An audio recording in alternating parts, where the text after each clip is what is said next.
ሰላም እንዴት ናችሁ የፖፕ ቤተሰቦች? ዛሬ በክፍል 3 ስለ ኢንቪቴሽን ወይም ደግሞ ሰዎችን በመጋበዝ እስከ $14 ፖፖ ላይ ማግኘት እንዴት እንደሚቻል ቪዲዮ ልሰራላችሁ መጥቻለሁ። ከዚህ በፊት በክፍል 2 ስለ ሴቶችና ወንዶች የዴይሊ ታስክስ ፖፖ ላይ ምን ይመስላልና ህጎቻቸውስ የሚል ነገር ገለጻ አድርጌላችሁ ነበር። ታስታውሱ ከሆነ መግቢያው ላይ እንኳን ደስ አላችሁ የሚል ነገር ገለጻ አድርጌ ነበር። እሱ ምንድነው እንግዲህ ከዚህ በፊት ፖፖ ላይ የነበራችሁ ሰዎች ታውቃላችሁ 16 ወንበር መክፈት የሚቻለው ወይም ደግሞ ብዙ ልጆቻችንን ማሳተፍ ፓርቲ ላይ ማሳተፍ የምንችልበት መንገድ 16 ወንበር በመክፈት ነው። እሱን 16 ወንበር ማግኘት የሚቻለው 1 ሚሊዮን ኮይን በመግዛት ቪአይፒ በመግዛት ነበር እንግዲህ ታስታውሳላችሁ። አሁን ላይ ግን ምንም አይነት ኮይን ሳናወጣ ወይም ደግሞ ቪአይፒም ሳንገዛ 16 ወንበሩን በነፃ ተለቋል። እንዲያውም ወደ 24 ያድጋል የሚል አይነት መረጃዎች ናቸው ያሉ እስካሁን። በተጨማሪ ደግሞ ሴቶች ፓርቲ ላይ ወንበር ከሰራችሁ ዴይሊ ታስክ ላይም ገለጻ አድርጌላችኋለሁ። ፓርቲ ላይ ወንበር ሲሰሩ 1500 ኮይን ካልተቀየራችሁ ወይም ደግሞ 800 ፖይንት ወደ አካውንታችሁ እርን ካላደረጋችሁ ሪሲማት እንደማችሉ ነበረ ቪዲዮ ይሰራውላችሁ። አሁን ላይ ግን ቪዲዮውን ሰርች ሳልጨርስ ያው አንድ ሰዓት ቁጭ ብላችሁ 800 ፖይንት ሳይሆን 200 ፖይንት ወደ አካውንታችሁ እርን ካደረጋችሁ በጋምብል ሊሆን ይችላል ብቻ ወይ ደግሞ 500 ኮይን ብቻ ኤክስቼንጅ በማድረግ በቀላሉ 800 ፖይንት ሪሲማት ማድረግ እንደምትችሉ ነው አሁን ላይ ያለው አፕዴት። ሌሎችም አፕዴቶች በጣም እየተጨመሩ ያሉ። ፌስ አውተንቲኬሽን ለመስጠት ምንም አይነት ፎቶ አፕሎድ ሳናደርግ ቀጥታ ፌስ አውተንቲኬሽን ጎ የሚለውን ከነካም በኋላ ቀጥታ ካሜራ ይመጣልናል። እንደዚህ ስክሪን ካሜራው ላይ ሰልፊ ስንነሳ ወይም ደግሞ ካሜራ ሲያነሳል ቀጥታ አውቶራይዝድ የሚያደርግበት መንገድም በቀላሉ ተመቻችቷል። ይህ ከሆነ እንግዲህ በተለይ ከሀገር ውጭ ያላችሁ ሰዎች አሻራ የሚሰጥላችሁ ፋሚሊ የለም ምናምን አረቦች እሺ አይሏችሁም። ፎቶ አፕሎድ አድርጋችሁ እንደዚህ ተንቀሳቀሱ ወደ ግራ ወደ ቀኝ የሚለው ነገር ስለቀረ በቀላሉ እናንተ አንዷን አረብ አስገብታችሁ ሰልፊ ምን ታደርጋላችሁ? ሰልፊ ካሜራ እንደምትነሱ አውቶራይዝድ አድርጋችሁ ሰከንድ አካውንት መጠቀም እንደምትችሉም ትልቅ እድል ነው ብዬ ነው የማስበው። እሱ ነገር ሁሉ አፕዴት ተደርጓል። ስፔሻሊ ግን ስለ ወንበር ሪሲቭ አባባሉ ምናምን ወይም ደግሞ ዴይሊ ታስክ ላይ በቀላሉ 800 ወን ሪሲቭ ስለማለቱ ጉዳይ እኔ ከዚህ በፊትም ቢሆን 1500 ኮይን መቀየራችሁ ለ800 እኔ መጥፎ ነው ብዬ አላስብም። እኔ እንደ ጠቃሚ ነው የሚቆጥረው። ምክንያቱም ኢማጂን አሁን በሌላ ሀገር ካንትሪ የከፈቱ ሴቶች 800 ፖይንት ያለ ምንም ኤክስቼንጅ ወይም ደግሞ ጊፍት ሳይደረግላቸው ሪሲቭ ይላሉ። ኢትዮጵያ ውስጥ ያሉት 1500 ኮይን ለሪሲቭ ማቢያ ይገደዳሉ ማለት ነው። ዴይሊ 1500 ኮይን መሰብሰባቸው እንደ አዲሽናል ሪዋርድ ወይም ደግሞ ፖይንታቸው ላይ ይጨመርላቸዋል እንጂ ሌላ የሚያመጣባቸው ወይም ደግሞ በርተው እንዲሰሩ ያደርጋቸዋል እንጂ የሚያመጣባቸው ኢንፍሉዌንስ የለም፣ ተጽዕኖ የለም እንትላችሁ በስራቸው ላይ። ስለዚህ አንድ የወንበር ሪሲም ለማለት የማይጠይቃትን ሴት እና የሚጠይቃትን ሴት ብናይ ለምሳሌ ዴይሊ ሲገቡ ወንበር ላይ ሁለቶችም ተቀመጡ። አንዱ 1500 ጠይቃት 1500 ከየትም ብላ ለቃቅማ ምን ታደርጋለች? ወይም ደግሞ ከሰዎች ጋር በደንብ ኮሚኒኬት አድርጋ 1500 ፖይንት ማነው 1500 ኮይን ወይም ደግሞ 800 ፖይንት ወደ አካውንቷ አርን ታደርጋለች። ፕላስ ደግሞ ፕላትፎርም ይሰጣል 800 ሲደመር ኦልሞስት ስንት ይሆናል? ከ1800 ፖይንት በላይ በቀላሉ ሰበሰባች ማለት ነው። በፓርቲ በ800 ምክንያት ሌላ ፖይንት አገኘች ማለት ነው። ሪሲቭ ለማለት የማይጠይቃት ልጅስ ቀጥታ አንድ ሰዓት ይሞላታል 800ን ብቻ ሪሲቭ ብላ ፖይንታቸው ላይ ሄደን ስናይ ግን የሁለቶች ያላቸው የፖይንት አማውንት ይለያያል ማለት ነው። ኢትዮጵያ ላይ ያሉት ሴቶች የተሻለ ፖይንት ይሰበስባሉ። በፓርቲ ምክንያት የተሻለ አክቲቬሽን ይኖራቸዋል ማለት ነው ፓርቲ ላይ እና ይሄን ነገር ብዙም እንትን አለውም። ግን ስፔሻሊ ለአዲስ ሴቶች ኮይን ላላጠራቀማችሁ ሴቶች እና ለአዲስ ገቢዎች ሊሆናችሁ በ200 ፖይንት ኢዚሊ በቀላሉ ጋምብል 1-4-5 ጊዜ ቢገነበላችሁ 200 ፖይንት የሚደርስ ነገር ነው። በዛ ሪሲቭ ማለት ትችላላችሁ። ቪአይፒው እንደዚሁ ተለቋል። ሌላም ነገሮች ገና ይቀጥላሉ። ፖፖ ምንም አይነት ነገር ስራ ገና አልተጀመረበትም። እንግዲህ ፖፖ ከጊዜ ወደ ጊዜ ራሱን አፕዴት እያደረገና እያስተካከለ ለኛ ለተጠቃሚዎች ምቹና ቀላል እንዲሆን ተግቶ እየሰራና እንዲሁም ደግሞ ከሌሎች ፕላትፎርሞች ተመራጭና ተጽዕኖ ፈጣሪ ፕላትፎርም እንዲሆን ጠንክሮ እየሰራ እንዳለ ነው ከአድሚኖች ያገኙት መረጃ። ስለዚህ ሁላችሁም ጠንክራችሁ እንድትሰሩ በዚሁ አጋጣሚ ሊነግራችሁ እወዳለሁ ማለት ነው። ወደ ኢንቪቴሽን ከመግባታችን በፊት ስለ ኢንቪቴሽን ሩል ትንሽ ነገር ልበላችሁ ወይም ደግሞ ገለጻ ላደርግላችሁና ወደ ቪዲዮ ቀጣይ እንሄዳለን ማለት ነው። ስለዚህ አንድ ሰው ወደ ፕላትፎርም ከጋበዛችሁ በኋላ ወንድ ሊሆን ይችላል፣ ሴት ሊሆን ይችላል፣ በኢንቪቴሽን እናገኝበታለን። አንዳንድ የተሰሩ ቪዲዮዎችን ሳይ በኢንቪቴሽን ከወንዶች ማግኘት አንችልም ከሴቶች ብቻ ነው የሚል ቪዲዮ የተሰራ ይቻለሁ። እሱ ግን ትክክል አይደለም። በኢንቪቴሽን ከወንዶች እኔ ራሴ ጋብጄ አግኝቻለሁ፣ ስላገኘውም ቪዲዮ ሰርቼበታለሁ ማለት ነው እዚሁ ላይ። ስለዚህ አንድ ወንድ በመጋበዝ እስከ 140,000 ፖይንት ማግኘት ይቻላል። እንዴት ነው ካላችሁ ከተመሳሳይ ነው ከሴቶች ጋር። ለምንድነው ከወንዶች በቀላሉ በኢንቪቴሽን ማናገኝበት? ዋናው ምክንያት ወንዶች እንደገቡ ሌቭል 5 አይገቡ። ሌቭል 5 ካልገቡ ላይቭ መግባት አይችሉም። ላይቭ ደግሞ በ7 ቀን ውስጥ አፑን አወርዶ በተቀላቀሉበት እስከ 7 ቀን ውስጥ ላይቭ ስትሪም ካላደረጉ በኢንቪቴሽን አናገኝም ማለት ነው። ዛትስ ዋይ። ስለዚህ ወንዶች አፑን አወርዶ ቀጥታ ሌቭል 5 ገብተው ላይቭ መግባት ከጀመሩና ስትሪም ማድረግ ሰዓት ማስቆጠር ከጀመሩ በቀላሉ በኢንቪቴሽን እኛ የጋበዝናቸው ሰዎች ማግኘት እንችላለን ማለት ነው። አለቀ። ስለዚህ ዛሬ የምነግራችሁ ስለ ኢንቪቴሽን ሩሉ ነው። ሩሉ ምንድን ነው የሚለውን ነገር እና ደግሞ በምነግራችሁ ሩል ለወንዶች እንዴት አይሰጥም የሚለውን ነገር መልሱን ከዛው ከሩሉ ላይ ታገኛላችሁ ማለት። ያ ማለት ያን ሩል አንድ አዲስ የገባ ወንድ የማያሟላ ከሆነ ለጋበዘው ሰው በኢንቪቴሽን አያስገኘውም ማለት ነው። ስለዚህ በሴቶች ምሳሌ ልላችሁ። አንድ ሴት አፑን አወርዳ በተቀላቀለች ቀን በጀመረች ቀን አሻራ ሰጣ እንደገባች ለ2 ሰዓት ስትሪም ታደርጋለች ዴይሊ ታስኳን ለመስራት። ዘኔክስት ደግሞ አሁንም 2 ሰዓት ትሰራለች እያለች ወደ 1000 እስከሚያወርዳት ወይም ደግሞ ወደ 1 ሰዓት ወይ ደግሞ ወደ ሲኒየር እስከሚያወርዳት ድረስ ስንት ትሰራለች? 2 ሰዓት ትሰራለች ማለት ነው። ወደ 1000 እስከሚያወርዳት 1000 አወርዳት ማለት 1 ሰዓት ልትሰራ ነው ማለት ነው። ስለዚህ እንግዲህ በሁለት ካታጎሪ ነው በኢንቪቴሽን የሚከፍል በላይቭ ስትሪም እና ሃወርሊ ያደረጉትን ላይቭ ስትሪም ወይም ደግሞ ምን ያህል ሰዓት ላይቭ ላይ አሳልፈዋል የሚለው በ7 ቀን ውስጥ ይያዛል። በ7 ቀን ውስጥ 12 ሰዓት ከሰራች 60,000 ፖይንት 12 ሰዓት ተደምሮ 30 ደቂቃም ትስራ 1 ሰዓትም 5 ሰዓትም ትስራ ብቻ እየደመረ 7 ቀን ውስጥ 12 ሰዓት ሲሞላት 60,000 ፖይንቱን ይሰጣል ማለት ነው። ዘሪሜኒንግ 80,000 ፖይንት ወይም ደግሞ $8 በወር ውስጥ ነው። መስፈርቱ ይለያያል ደግሞ በላይቭ ስትሪም ሳይሆን በምታገኘው ፖይንት ነው። ወደ አካውንቷ አርን በምታደርገው በጊፍት መልክ ተቀያየራ ሊሆን ይችላል ወይ ደግሞ ከጊፍተሮች ጊፍት አግኝታ ሊሆን ይችላል። ዋቴቨር ያሞኒያ ግን ወደ አካውንቷ በምታገኘው ፖይንት ልክ ዘሪሜኒንግ 80,000 ፖይንት ቀሪውን 80,000 ፖይንት ይከፍላታል ማለት ነው።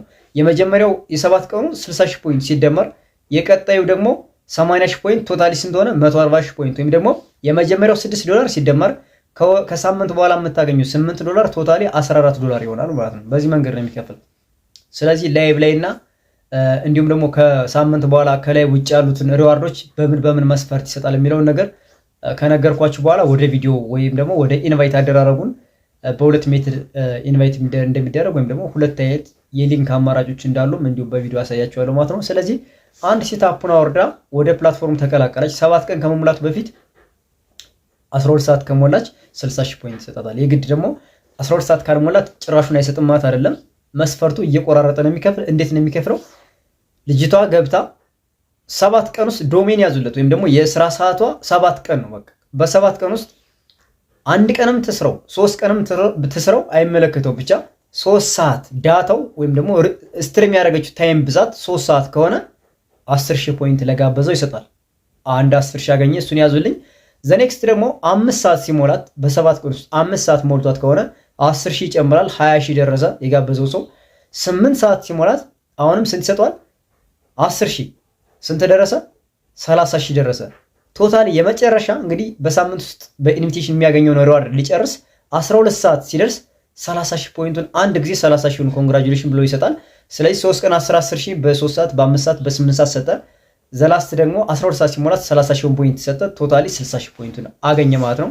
አብዛኛውን እንግዲህ አይታችሁ ከሆነ ከ60,000 ፖይንት በላይ ሰው በኢንቪቴሽን አያገኝም። ለምንድነው? ከሳምንት በኋላ ያሉትን ሩሎች ሴቶች አብዛኛውን ጊዜ ስለማያሟሉ ነው ማለት ነው።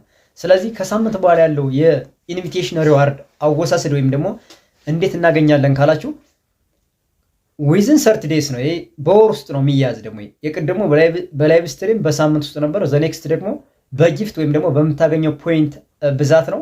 በወር ውስጥ ነው የሚያዝላት። 60,000 ፖይንት ኦልሬዲ ወስዳችኋል። 60,000 ፖይንት ከወሰዳችሁ 80,000 ፖይንቷን ልጅቷ በወር ውስጥ 30 ቀን ሳይሞላት ከተመዘገበች ወይም ደግሞ ከገባች 150,000 ፖይንት ጊፍት ካገኘች ወይም ያ ማለት $15 በአንድ ወር ውስጥ ወደ አካውንቷ አርን ካደረገች ወይም ደግሞ ከተቀያየረች ወይም ደግሞ ጊፍት ካገኘች 20,000 ፖይንት ይሰጣቸዋል። 20,000 ፖይንት ኢንቫይት ላደረገው ሰው 20,000 ፖይንት ይሰጣል። ዘኔክስት ደግሞ 200,000 ፖይንት ወይም ደግሞ $20 ካገኘች በወር ውስጥ አሁንም 20,000 ፖይንት ይሰጣቸዋል። ዘኔክስት 500,000 ፖይንት ወር ሳይሞላት አሁንም ጊፍት ካገኘች ወይም ደግሞ $50 ማግኘት ከቻለች አሁንም 20,000 ይሰጣቸዋል። የመጨረሻው አንድ ወር ሳይሞላት 1 ሚሊዮን ፖይንት ወይም ደግሞ $100 ወደ አካውንቷ ገቢ ካደረገች ኢንቫይት ላደረገው ሰው 20,000 ፖይንት ይሰጣል ማለት ነው። ስለዚህ በአንድ ወር ውስጥ $15 ወይም ደግሞ 150,000 ፖይንት ስታገኝ 20,000 ፖይንት፣ 200,000 ፖይንት ስታገኝ 20,000 ፖይንት፣ 500,000 ፖይንት ስታገኝ 20,000 ፖይንት፣ 1 ሚሊዮን ፖይንት ስታገኝ 20,000 ፖይንት። እነዚህ በወር ውስጥ እነዚህን ጊፍቶች ወይም ደግሞ ሪዋርዶች ካገኘች ወይም ደግሞ ወደ አካውንቷ ገቢ ካደረገች በጊፍት ሊሆን ይችላል፣ በኮይን መቀየር ሊሆን ይችላል። እነዚህን ነገሮች ካሟላች ዘ ሪሜኒንግ 80,000 ፖይንት ወይም ደግሞ $8 ነው ያገኛል። በወር ውስጥ ቶታሊ $14 ፐር ፐርሰን የሚለው ወይም ደግሞ ኢንቫይት ላይ ሲገቡ $14 በአንድ ሰው የሚለውን ጽሁፍ ተግባራዊ ይሆናል ወይም ደግሞ ይጨርሳል፣ ከፍሎ ይጨርሳችኋል ማለት ነው። ወይም ደግሞ 140,000 ፖይንት ታገኛላችሁ ማለት ነው። ሶ በዚህ መንገድ ነው በኢንቪቴሽን የምታገኙት። ስለዚህ ኢንቫይት እንዴት እናደርጋለን ወይም ደግሞ ሰዎችን በእኛ ሊንክ አማካኝነት ወደ ሰዎች ልከን እንዴት እንጋብዛችኋለን የሚለውን ቪዲዮ ቀጥታ እናያለን ማለት ነው። መልካም ቆይታ። እንግዲህ በሰሞኑን አፕዴት እንደዚህ አይኮኖቹን ሁሉ ቀየር አድርጓቸዋል። በተወሰነ ደረጃ ተቀያይሯል። ከለራቸውም ቅርጻቸውም ተቀያይሯል። እቺ የመጨረሻው አምፖል ምልክት የምንላት የጥቁር ድመት አይነት ነገር ሆናለች። እንደዚህ ስነካት ያው እዚህ ጋር ኢንቫይት ሪዋርድ ስቶር ራንክ ፋንስ ክላብ ፋን ሜዳል የሚለው አዚቲዝ ባለበት ነው። ሌሎች ግን ማይ ኤጀንሲ ኤጀንት እና ኮይን ትሬዲንግ ለኤጀንቶች አድ ሆስት የሚለው ሄልፕ ሴንተር ላይቭ ዳታ ሌቭል ምናምን የሚሉት ነገር ባክ ሆሪዞንታል እዚህ ቨርቲካሊ አሬንጅድ አድርጓቸዋል። በፊት እዚህ ውስጥ ነበር እንደዚህ ራንደም ላይ የተቀመጡት። አሁን ግን ቨርቲካሊ እነዚህን አሬንጅ አድርጎ ቀለል አድርጓቸዋል። ሲቲንጓን እዚህ ጋር አድርጓታል። ከላይ ሲቲንጓን እዚች ጋር አካባቢ አድርጓታል። ስለዚህ እኛ የምንፈልገውን ኢንቫይት የሚለውን ነው። ኢንቫይት የሚለውን አንዴ ስነከው እንደዚህ ስነከው ወደ ኢንቫይት ያስገባናል። ኢንቫይት አደራረጉን ከማየታችን በፊት ሩሉን እዚህ ጋር ማየት እንችላለን። ሩሏን እዚህ ጋር ሩልስ የሚለውን ጥያቄ ምልክቷን ስነካት ምን ይላል? በ7 ቀን 3 ሰዓት ስትቀመጥ 10,000፣ 5 ሰዓት ስትቀመጥ 10,000፣ በ7 ቀን አሁንም 8 ሰዓት ሲሞላት 10,000።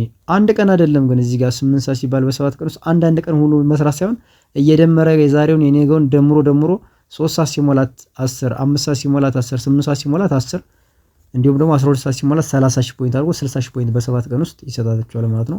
ከሳምንት በኋላ ደግሞ በወር ውስጥ 200,000 ፖይንት ካገኘች ወይም $20 10,000 ፖይንት ይሰጣችኋል። $50 ካገኘች ወይም 500,000 ፖይንት ካገኘች ወደ አካውንቷ በጊፍት መልክ ካገኘች ወይም ደግሞ ከተቀያየረች ሊሆን ይችላል 20,000። 1 ሚሊዮን ካገኘች 220,000 አሁንም 2 ሚሊዮን ካገኘች ወይም ደግሞ $200 ገቢ ካገኘች 30,000 ፖይንት አድርጎ ቶታሊ 140,000 ፖይንት ወይም ደግሞ $14 ይሰጣችኋል ማለት ነው። ስለዚህ ኢንቫይት የምናደርገው እዚህ ጋር ኢንቫይት ነው የሚለውን ኦስሌት የሚያደርገውን ኢንቫይት ማድረግ እንችላለን። እንደዚህ ስነከው እዚህ ጋር ምን ይላል? ኢንቪቴሽን ታምፕሌት ያስቀምጥልናል። ኢንቪቴሽን ታምፕሌት 1 2 3 4 1 2 3 4 5 ኢንቪቴሽን ታምፕሌቶች አሉ። ይሄኛው ነው አዲስ የተጨመረ ገና ሰው አልተጠቀመው። ማየታችሁት ከሆነ 25,119 ሰው ሼር አድርጎታል። 19,423 ዳውንሎድ አድርጎታል ማለት ነው። ሌላውን ካያችሁ 37 ሚሊዮን የመጀመሪያው 37 ሚሊዮን ሼር አድርጎታል። 23 ሚሊዮን ዳውንሎድ አድርጎታል ማለት ነው። ሌሎችንም እንደዚህ ብታያቸው በየደረጃቸው ሰው ዳውንሎድ አድርጓቸዋል። እነዚህ ኢንቪቴሽን ታምፕሌቶች ምናልባት እንኳን ኮዳችን ቢለያዩ ሁሉም ሰው የሚጠቀማቸው ማለት ነው። ሁሉም ሰው የሚጠቀማቸው ሊንኮች ናቸው። እነዚህ ሊንኮች ሁሉም ሰው የሚጠቀማቸው ሊንኮች ናቸው። ፖፖ እንደገባ ማንኛውም ሰው እነዚህን 5 ኢንቪቴሽን ታምፕሌቶች ያገኛቸዋል ማለት ነው። አብዛኛውን ጊዜ በኢንቪቴሽን የሚሰጥበት መንገድ አለና አንደኛ እነዚህ ሊንኮች ተደጋጋሚ ስንጠቀማቸው ሊንኮች ወደ ፍሮዝን ያ ማለት ወደ ከዚህ በፊት እንደተጠቀምንበት አንድ ሊንክ አወርደነው ከነበረ ድጋሚ ያን ሊንክ አጥፍተን አፑን ደግሞ እዛው በዛ ተመሳሳይ ስልክ ብናወርደው የሆነ ሰው ሊንኩን ልኮልን ያን ዲሊት አድርገን በዛ ተላከል ሊንክ ብንገባ በኢንቪቴሽን ያ ሰው አያገኝም። ልክ እንደዛ በጣም ድግግሞሹ ሲበዛ ምን ይላል? የመስጠት እድሉ እየቀነሰ ልክ ከዚህ በፊት አፑን ተጠቅመነው እንደነበረ ይመጣል ማለት ነው። ስለዚህ ኢንቫይት ስናደርግ እዚህ ጋር ካሉት ከተደረደሩት አነስተኛ ሰው የተጠቀመበትን ሊንክ ለምሳሌ ይሄኛውን ሼር ብለን ምን እናደርጋለን? 25,000 ያለው ብዙም ሰው አልተጠቀመም፣ አክቲቭ ሊንክ ነው። ሼር የሚለውን እዚህ ጋር ነክተን ከሁሎች ስናየው አናሳ ሰው የተጠቀመው ይሄን ነው። እንደዚህ ሼር የሚለውን አንዴ ስነከው ዳይሬክትሊ በፌስቡክ፣ በሜሴንጀር፣ በዋትስአፕ፣ ላይን፣ ኢንስታግራም፣ ቴሌግራም እንዲሁም ሞር ብለን በሌሎች አፕሊኬሽኖች ሞር ብለን ፈልገን መጠቀም በኖርማል ኤስኤምኤስ ወይም በሜሴጅ ውስጥ ኮፒ አድርገን መላክ እንችላለን ማለት ነው። ሼር ማድረግ እንችላለን። ወይ ደግሞ ሊንኩን ኮፒ አድርገን ከዛ በኋላ የምንፈልገው ቦታ አንዴ ፌስቡክ እንገባለን፣ አንዴ ዋትስአፕ፣ አንዴ አንዷን ሊንክ በተለያየ ዌብሳይት መላክ እንችላለን። ስለዚህ ቀለል የሚለኝ እኔ ሊንኩን ኮፒ ማድረግ ነው። ይኸው ኮፒ ሊንክ ትሉታላችሁ። ኮፒ ሊንክ የሚለውን አንዴ ትነኩና እንደዚህ ምን ታደርጋላችሁ? ይኸው ኮፒድ አለ። ኮፒድ ካለ በኋላ ቀጥታ እንወጣለን። ከዚህ እንደዚህ እንወጣለን። በመሀል እንወጣና ከምንፈልገው ቦታ እንሄዳለን። ለምሳሌ እኔ ቴሌግራም ላይ ከሆነ ቴሌግራም ላይ እገባለሁ። ቴሌግራም ላይ በቃ እዚህ ጋር ገባውና ምን አደረኩኝ? እዚህ ጋር ጫን አድርጌ እንደዚህ ጫን አድርጌ እዚህ ቦታው ላይ ጫን አድርጌ ሲይዘው አያችሁ፣ እዚህ ኮመንት መጻፊያችሁ ላይ ጫን አድርጋችሁ ትይዙታላችሁ። ጫን አድርጋችሁ ስትይዙት ፔስት የምትል ትመጣለች። ይቺን ፔስት የምትሏን ይቺን ትነኳታላችሁ። አሁን ሊንክ ራሱ የዊዝድሮዋል ኮንትራት አድሬስ ኮፒ አድርጋችሁ ማስገባት የምትቸገሩ ልጆችም ገጥማችሁኛልና እሱ ኮፒ ፔስት ማድረግ ያው ቅድም ኮፒ ያደረኩት ሊንኩን ኮፒ ሊንክ የሚለውን ነካሁት፣ ኮፒ ሆነልኝ። ኮፒድ ካለ በኋላ የምትፈልጉት ባዶ ቦታ ላይ ልጽፉት የነበረውን ኢንስቴድ ኦፍ ራይቲንግ ከምንጽፍ በቀላሉ መጠን እዚህ ጋር እናባዘዋለን። እዚህ ጫና አድርገን ስትይዝ ፔስት የሚለው ይመጣልናል። ፔስት የሚለው እንደዚህ ስንነካ ይኸው መጣ ያ ሊንክ። ያ ሊንክ ማለት ይሄ ነበር ማለት ነው። ስለዚህ የኛ ኢንቫይት ያደረጋቸው ሰው ደግሞ አይዲው ምንድነው 4872 ምናምን ራሱ ሁሉን ፐርሰናል ኢንፎርሜሽን ያወጣና ምን ትምታላችሁ? ሰንድ የሚለውን ትነኩታላችሁ። ልክ እንደዚህ ሰንድ ስታደርጉት ልጅቷ ወይም ደግሞ ልጁ የተላከለ ሰው ይሄ ሊንክ መጀመሪያውን መስመር ነው። ታችኛውን ይሄን ቢነካው ኮፒ ሊንክ ፎርዋርድ ምናምን እያለሽ አይልም። ይሄኛው ታችኛው ጽሁፉ ዳውንሎድ ዘ አፕ ቱ ሚት ሞር ኢንተረስቲንግ ምናምን የሚለውን ከነካው እሺ አይለውም። ስለዚህ መስመሯን ነው እሱ የሚነካ ምንድነው መስመሯን ነው። መስመሯን እቺ የተሰመረባትን እንደዚህ ሲነካት እኔ አፑን ስላወረድኩት ቀጥቶ ካቆምኩበት ቦታ ነው የሚወስደኝ። ሊንኩ ላይ ካቆምኩበት ቦታ ነው የሚወስደኝ። ይኸው ዳውንሎድ ኢሚዲየትሊ የሚለውን ስነካው እዚህ ጋር እንደዚህ ስነካው ምን ያደርጋል? ቀጥታ ወስዶ ሊንኩ እቆምኩበት ቦታ ነው የሚወስደኝ። ይኸው እዚህ ጋር ነበር አይቆምኩኝ። እዚህ ስራ እየሰራው ነበር። አዲስ ሰው ከሆነ ደግሞ ወደ ፕሌይ ስቶር ይወስዷል። ቀጥታ አፑን ወደ ፕሌይ ስቶር ወስዶት ዳውንሎድ ያደርጋል ማለት ነው። አንዳንድ ልጆች ፓስወርድ ይጠይቃቸዋል። ፕሌይ ስቶር ሲወስዳችሁ ፓስወርድ የፎን ስክሪናችሁ ስክሪን ሎክ ላይ ፓስወርድ ካለው ያን ፓስወርድ ፒኑን ማስገባት ነው። አብዛኞቻችን በፓስወርድ የምናደርግ ሰዎች አለን። በጣት አሻራ ወይ ደግሞ በፊት አሻራ ሳይሆን ወይም ደግሞ በጣት አሻራ ወይም በፊት አሻራ ሳይሆን በምናደርጋለን በፒን ኮድ እናስረዋለን። ያን ፒን ኮድ ካስገባን ነው ወደ ፕሌይ ስቶር የሚወስደን ማለት ነው። ስለዚህ ኮድ ጠየቀኝ የሚል ልጅም ሰዎች የምትሉ ልጆችም ስለገጠማችሁኝ በዛ መንገድ ከፕሌይ ስቶር ዳውንሎድ አድርጋችሁ ቀጥታ መክፈት ትችላላችሁ። ሌላው ደግሞ ሁለተኛውና የተሻለ የሚያደርገው የተሻለ ብዬ የምለው እኔ ማይ ማቴሪያል የሚላል እዚህ ጋር ማይ ማቴሪያል ላይ ገብታችሁ እንደዚህ ማይ ማቴሪያል ስትነኩት እንደዚህ ኮንፊርም የሚል ይመጣ ኖቲፊኬሽን ይመጣል። ኮንፊርም የሚለውን አንዴ ስትነኩት እንደዚህ እኔ አሁን የራሴ ሊንክ ክሬት ሲያደርጉ ይኸው አንድ ሊንክ ክሬት ስታደርጉ ራሱ ያባዛላችኋል። ይሄ ሊንክ እኔ የተጠቀምኩበት ሊንክ ብቻ ነው በሁለተኛ አካውንት። ከዛ እሱ እየጨመረ እያባዛ አዳዲስ ሊንክ ሲለቀቅ አሁን የኛውን ጨምሮልኛል። ሌሎች ግን እኔ ያረኳቸው ናቸው። እነዚህ እኔ ያረኳቸው አንድ ሊንክ እኔ ክሬት ሳደርግለት ራሱ ፕላትፎርሙ ይጨምርልኛል። በየቀኑ እየጨመረ ይሄዳል እና በእነዚህ ሊንኮች ሰው የተጠቀማቸው ሰው አይታችሁታል። ትንሽ ነው። እኔም ብዙም አልጋበዝኩበትም። ስለዚህ አክቲቭ ነው ማለት ነው። አክቲቭ ሊንክ ነው ይሄ። እንዲያውም በጣም አክቲቭ ነው ይሄ። ምንም ሰው ሬጂስተር አላደረገበትም። ዳውንሎድ ያደረገው 2 ነው ግን አልተመዘገበበትም። የሁለት ሰው ልኬው ነበር አወርደውት አልተመዘገቡበትም። አፑን አወርዶ አልከፈቱትም ማለት ነው። ስለዚህ ይሄን ሼር አድርገን ደግሞ ኮፒ ሊንክ እንደዚህ እነካና ኮፒ ሊንክ እናደርገዋለን። አዲስ ልጆች ኮፒ ሊንክ አድርገን እንልከዋለን ማለት ነው። አዲስ ልጆች ግን ማይ ማቴሪያል ላይ ስትገቡ ዜሮ ነው የሚያደርገው፣ ምንም ነገር የለም። ከዛ ፐርሰናላይዝድ ማቴሪያል የሚል አለ። ይሄን አንዴት ነኩታላችሁ አዲሶች። ከዛ እዚህ ጋር አፕሎድ ታምፕሌት ይላል። እንደዚህ ካሜራውን ነካውና አድ ፎቶ ስንለዋለን። ፎቶ አድ እናደርግና ከጋላሪ ላይ ምን እናደርጋለን? ለምሳሌ ይሄኛውን መረጥኩና እኔ ሴሌክት ከላይ ሴሌክት አደረኩና እቺን ቀሷን ስነጋት ወስዶ አፕሎድ ያደርግልኛል። ይሄው አፕሎድ ያደርግልኛል። አፕሎድ እንደዚህ ያደርገው አፕሎድ ቴምፕሌት የሚለውን እንነካዋለን። ደግሜ ኮንፊርም ስለው ይሄው አፕሎድ አደረገ። ይሄው እዚህ ጋር አንድ ላይ ተጨመረልኝ አንድ ሊንክ። አያችሁታ?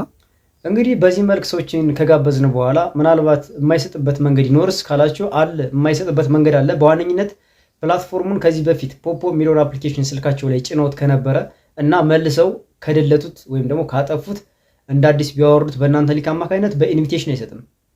ፖፖ የሚሰጠው በኢንቪቴሽን እዛ ስልክ ላይ አንድሮይዱን ስለሚመዘግበው ወይም ደግሞ አይፒ አድሬሱን ስለሚይዘው ፖፖ ያን ስልክ አውርዶት ከነበረ ከዚህ በፊት ፖፖ እዚህ ስልክ ላይ ነበረ እና አዲስ አይደለም እንግዳ አይደለም በሚል በኢንቪቴሽን ያሳጣል ማለት ነው። አንደኛውና የመጀመሪያው እሱ ነው። ሁለተኛውና ቀጣዩ ደግሞ ምንድነው? አፑን እያወረዱ እያለ ዳውንሎድ እያደረጉ እያለ እና ከፍተውት ኦልሬዲ አውርዶት ከፍተውት ፐርሰናል ኢንፎርሜሽን የሚሞሉበት ደረጃ ወይም ደግሞ ፓርት ላይ ይደርሳሉ። ለምሳሌ አፑን እንዳወረዱት ቀጥታ ምንድነው ይመጣል? ሎጊንስ ጉግል ወይ ፌስቡክ ወይ ኢንስታግራም ብለው ከከፈቱ በኋላ ሎጊንስ ጉግል ቢሉት ለምሳሌ ቀጥታ በጉግል ሲነኩት ቀጥታ ወደ ላይ ምናምን አይወስዳቸውም። ምን ያደርጋል? ፐርሰናል ኢንፎርሜሽን ፊል አድርጉ ይላል። ካሜራ ምልክቷለች፣ ፎቶ አፕሎድ አድርጉ ይላል። በስፔሻሊ ሴቶች፣ ወንዶች ችግር የለውም ካሜራ ቦታ ላይ ፕሮፋይል ባናደርግም፣ ሴቶች ግን ፕሮፋይል ፒክቸር ካላደረጉ ምን ይላቸዋል? ፐርሰናል ኢንፎርሜሽን ስማቸውን አስተካክለው ካንትሪ መርጠው እድሜያቸውን ሞልተው እንዲሁም ደግሞ ፊሜል እና ሜል የሚለውን ሞልተው ሳብሚት ሲሉት ታች ላይ ሳብሚት ሲሉት ፕሊስ አፕሎድ ፎቶ የሚል ይመጣላቸዋል። አንዳንዶች ቼክ ያደርጉት በደንብ ዲቴል ያዩት ምንድነው የሚለን ምንድን አይነት ኖቲፊኬሽን ነው የሚያሳየን ብለው ያዩት። ፕሊስ አፕሎድ እያደረገ ሁሉ ነገር ጨርሰው ሲያዩት ግን ያቺ ካሜራ ምልክቷ ከላይ ፐርሰናል ኢንፎርሜሽን ከሚለው ፊት ለፊት የካሜራ ምልክት አለች። እሷን ሳያዩት ስለሚቀሩ ምን ያደርጋል? አላሳልፍም ወደፊት አላሳልፍም ይላቸዋል። ምን ያደርጋሉ? ይዛን ሰዓት ወደኋላ ባክ ይላሉ። እምቢ አለን ብለው ስክሮል አድርገው ምናምን ወጣው ደግሞ እንደገና ይሞክሩታል። እስኪ የሚጋብዙትም ልጆች አብረው ከሆኑ ወይም ደግሞ በኦንላይን እያወሯቸው ከሆነ እስኪ እንደገና ውጭና ወይ ተመልሰሽ ግቢ ምናምን ይሏቸዋል። የዛን ሰዓት ገና ኦፕን አድርገው አይዲ ይሰጣቸዋል። አይዲ የሚሰጣቸው ልክ ፐርሰናል ኢንፎርሜሽን ሙሉ ብሎ ዳታውን ይህን ቅጹን ሲያስቀምጥላቸው አይዲ ኦልሬዲ ሰጧቸዋል። አይዲ ሲሰጣቸው የዛን ሰዓት አይዲ እስከሰጣቸው ድረስ ደግሞ ኢንቫይት ላደረገው ሰው ኤከሌ ኤከሌ የሚለውን ጋብዛሃል ብሎ ነው ፕላትፎርሙ ኦልሬዲ ይጽፍለታል እንደጋበዘ። ብዙ ቀን ስላየሁት ነው። ገና እነሱ ከፍተው ፔጁን ሳያዩት ገና እድሜ፣ ዓመተ ምህረት እንዲሁም ደግሞ ጾታና ካንትሪ ገና እየመረጡ እያለ ልክ ሰክሰስፉሊ ኢንቫይት አድርገዋል የሚል ሜሴጅ ይገባል። የዛን ሰዓት እነሱ ባክ ብለው ሲመለሱ ልክ መጀመሪያ ኢንቫይት አድርገው ባክ አሉ ማለት እንደገና ደግሞ ገብተው ሎጊን ጎግል ብለው እንደገና ደግሞ እንደ አዲስ ሌላ አይዲ ነው ማለት ነው የሚሰጣቸው። ለምሳሌ 61 52 53 54 55 የሚል አይዲ ከነበረ 61 52 53 54 55 የሚል ሳይሆን 56 ያደርገዋል። አንድ ሰው እንደ አዲስ እንደተመዘገበ ያደርግና አይዲውን በአንድ ቁጥር ይጨምረዋል ማለት ነው። ያ ማለት ከዚህ በፊት ሌላ አይዲ ከፍቶ ነበረ። ሁለተኛ ሲገባ ሌላ አይዲ አሳይን ያደርግለታል ወይም ደግሞ ይለጥፍለታል። ሌላ አይዲ ይሰጠዋል። ሌላ አይዲ እስከሰጠው ድረስ ሌላ አካውንት እስከከፈተ ድረስ ኢንቫይት ያደረገው ሰው ይስተዋል ማለት ነው በኢንቪቴሽን። ስለዚህ አብዛኞቻችሁ እዚህ ላይ ተሳሳታላችሁ። አፑን ስትከፍቱና ሎጊን ጎግል ወይ ፌስቡክ ካላችሁ በኋላ ፐርሰናል ኢንፎርሜሽን በስነ ስርዓት ሞልታችሁ እዛው ወደፊት መሄድ አለባችሁ። ወደኋላ ባክ ካረጋችሁት በኢንቪቴሽን የሚያገኘው ሰው ይስታል ማለት ነው። ሶስተኛው ደግሞ ምንድነው? አፑን ዳውንሎድ እያደረጋችሁ እያለ ኦልሬዲ አፑን ዳውንሎድ እያደረጋችሁ እያለ ወደ 50% አካባቢ ወይ ደግሞ 40 እና ከዛ በላይ ፐርሰንት ዳውንሎድ ፐርሰንቴጁ ወደ 100 እየሄደ እየቆጠረ ያለ ወይ ኮኔክሽን ሊቋረጥ ይችላል፣ ወይ ሰው ደውሎላችሁ ሊሆን ይችላል፣ ወይ ዋይፋይ ጠፍቶ ምን ያደርጋል? ተመልሶ እንደገና ወንድ አዲስ ይመለስና ተመልሳችሁ ኮኔክሽኑ ከተመለሰ በኋላ ዳውንሎድ ስትሉት እንደ አዲስ ከዜሮ ነው የሚጀምረው። ስለዚህ አፑን ከፈታችሁትም አላከፈታችሁትም መጀመሪያ እንዳልኳችሁ ዳውንሎድ አድርጋችሁት ከነበረ በሁለተኛ እንደ አዲስ ደግሞ ዳውንሎድ ብታደርጉት በሌላ ሊንክ ምን ያደርጋል? በኢንቪቴሽን አይሰጣችሁም። ስለዚህ መጀመሪያ እስከ 50% በዳውንሎድ ቆጥሮ ዳውንሎድ ሊጨርስ አካባቢ እንደገና ኔትወርክ ተቋርጦ ካቋረጠና እንደ አዲስ ዳውንሎድ ካደረጋችሁት ከዚህ በፊት አፑን አወርዳችሁት እንደደለታችሁት ያክል ስለሚቆጥረው ፕላትፎርም በኢንቪቴሽን ኢንቫይት ላደረገው ሰው ሳያገኝ ይቀራል ማለት ነው። በዋነኝነት አፑን ከዚህ በፊት አውርዶ የነበረ ሰውና እንዲሁም ደግሞ ዳውንሎድ ሲያደርግ አሪፍ ፐርሰንቱ ቆጥሮ ወደ 50 እና ከዛ በላይ ፐርሰንት እየቆጠረ እያለ መልሶ በዋይፋይ ወይም ደግሞ ስልክ ተደውሎብን አቋርጦ ሊሆን ይችላል። ወደኋላ ስንመለስ እነዚህ ሁለቶቹ በኢንቪቴሽን እንደማናገኝ ያረጋግጡልናል ማለት ነው። ወይም ደግሞ እዛ ላይ ነው ማመን ያለብን ኢንቪቴሽን እንደማናገኝ። ይህን ካልኩኝ አብዛኞቻችሁ ልጆች እንደ ኦሪንቴሽን የሚሰጣችሁ አብዛኞች ልጆች ሰዎችን ኢንቫይት በማድረግ ብቻ ልትሰሩ ወይም ደግሞ አንድ ሰው ከጋበዛችሁ በኋላ ዩዝ ኤንድ ስሮ ሜትድ የምትጠቀሙ ልጆች አላችሁ። ዩዝ ኤንድ ስሮ ሜትድ ምንድነው? ተጠቅማችሁ መጣል ድጋሚ እንደማይጠቅሙ ማለት ነው። ይሄ ግን በጣም የተሳሳታችሁ ሰዎች ናችሁ እንደዚህ የምታደርጉ። በሳምንት ውስጥ በኢንቪቴሽን ካልሰጠኝማ አልሰጠኝም ነው፣ አልሰጠኝም እኮ ምናምን አይባልም። ምክንያቱም ፐርማነንት የሆነ ገቢ የምናገኝ ይልቁንስ እነሱ ኤጀንሲ ሆነው ሲሰሩ ነው። ስለዚህ ከሳምንቱ 60,000 ፖይንት ይልቅምስ የቀጣዩ ፐርማነንት የሆነ ጥቅም አንደኛ ኮሚሽን ያስገኙልናል። ሁለተኛ ደግሞ ትልቁ ነገር ደግሞ እኛ 1 ወር 2 ወር 3 ወር 4 ወር ወይ 5 ወር ሱፐር ለመግባት ወይም ደግሞ ኤጀንሲ ሌቭላችን ለማሳደግ የሚፈጅብን ከሆነ እኛ በስራችን ኢንቫይት አድርገን ያመጣነው ሰው በአጭር ጊዜ ውስጥ እኛ 2 ወር ሊፈጅብን የነበረውን በ1 ወር ውስጥ ስኬታማና ሱፐር መግባት የሚችል ሰው ሊሆን ስለሚችል እኛንም ይዞን ስለሚሄድ ደገፍ ስለሚያደርገን ማሰብ ያለብን ፐርማነንት የሆነ ጥቅም ላለበት እንጂ ለሳምንትና ቴምፖራሪ 60,000 ፖይንት ማለት ለሁለት ጊዜ ትራንዛክሽን ማቶን ፖይንት ኤክስፔክት የምታደርጉና ከሳምንት በኋላ ወይ ደግሞ ኢንቪቴሽን ካልሰጠኝስ የራሷ ጉዳይ ከኢንቪቴሽን በኋላ ብሰራ ባሰራም ዴሊ ታስክ ላይ ከገባች በኋላ የራሷ ጉዳይ ብለን የምናስብ ሰዎች ይሄ በጣም ስህተትና የተሳሳተ ነው። እኔ እንዲያውም ኢንቫይት ከማድረግ በኤጀንሲ መጥቶ ጆይን ቢያደርግና ኤጀንሲ ጥቅም ላይ ባገኝ ይሻለኛል። 100% እሱን ነው ፕሪፈር ማድረግና ይሄላችሁ ወዳለው ሌላም ቀጣይ ቪዲዮዎች ስለምሰራ ሰብስክራይብ ማድረጋችሁን እንዳትረሱ። አንደኛ ቪዲዮ ፖስት ሳደርግ ኖቲፊኬሽን ያደርሳችሁ አታዩም። ሁለተኛ ልጆቻችሁ አዲስ የሚመጡ ልጆችን ስትልኳቸው በቀላሉ ቫይራል ላይ እንዲያገኙት ሰብስክራይብ፣ ላይክ፣ ሼር ማድረግ እንዲሁም ደግሞ ኮሜንት ላይ አስተያየታችሁን ማስቀመጣችሁ እንዳትረሱ። በቀጣይ ቪዲዮ እስከምንገናኝ ወዳችኋለሁ። ቻው።